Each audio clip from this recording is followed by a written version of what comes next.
The Money Tree by Sarah Stewart and illustrations by David Small.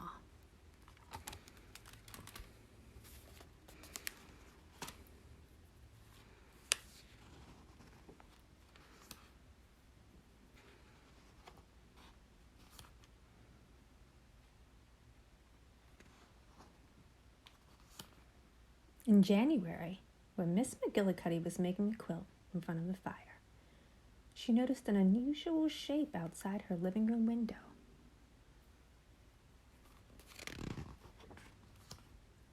In February, as Miss McGillicuddy was looking up from her book, she realized that the new shape was a small tree.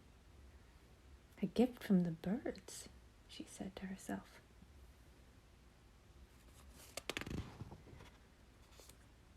In March, while Miss McGillicuddy was flying her favorite kite, its tail got caught in a limb of the new tree. What a strange shape, she thought as she tugged.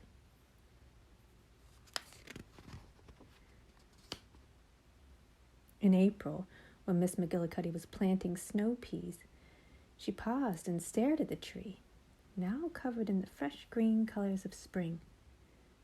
How odd, she mused, that it has grown so very large in such a short time.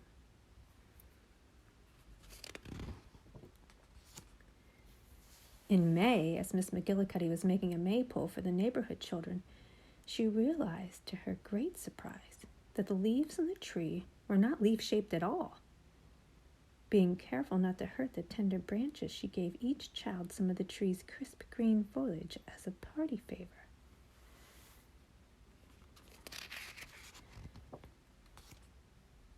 In June, while Miss McGillicuddy was gathering a bouquet of roses, parents of the neighborhood children appeared in the yard. When they said they had come to see the strange tree, she invited them to take home a few cuttings.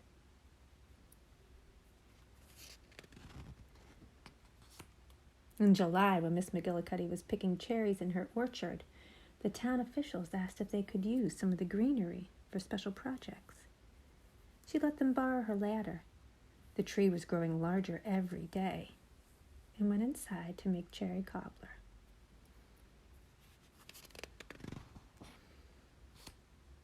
In August, as Miss McGillicuddy was returning home, she noticed that most of the people carrying bags and baskets away from the tree were perfect strangers. No matter, she said.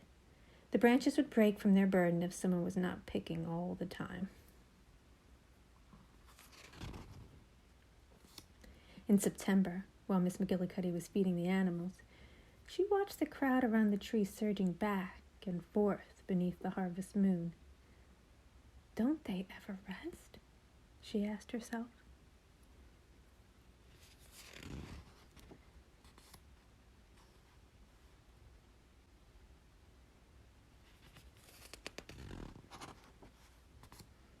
In October, when Miss McGillicuddy was making faces on her pumpkins, she realized that the leaves on the tree were turning yellow and brown.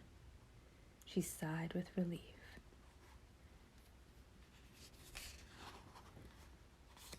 In November, as the first winter storm arrived, Miss McGillicuddy watched a few determined strangers scratching at the snow under the tree.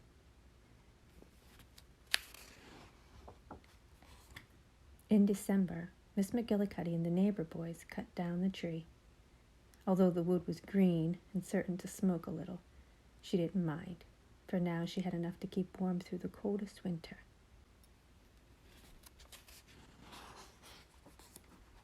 Miss McGillicuddy gave each boy a loaf of homemade bread, a jar of strawberry jam, and a bouquet of dried flowers.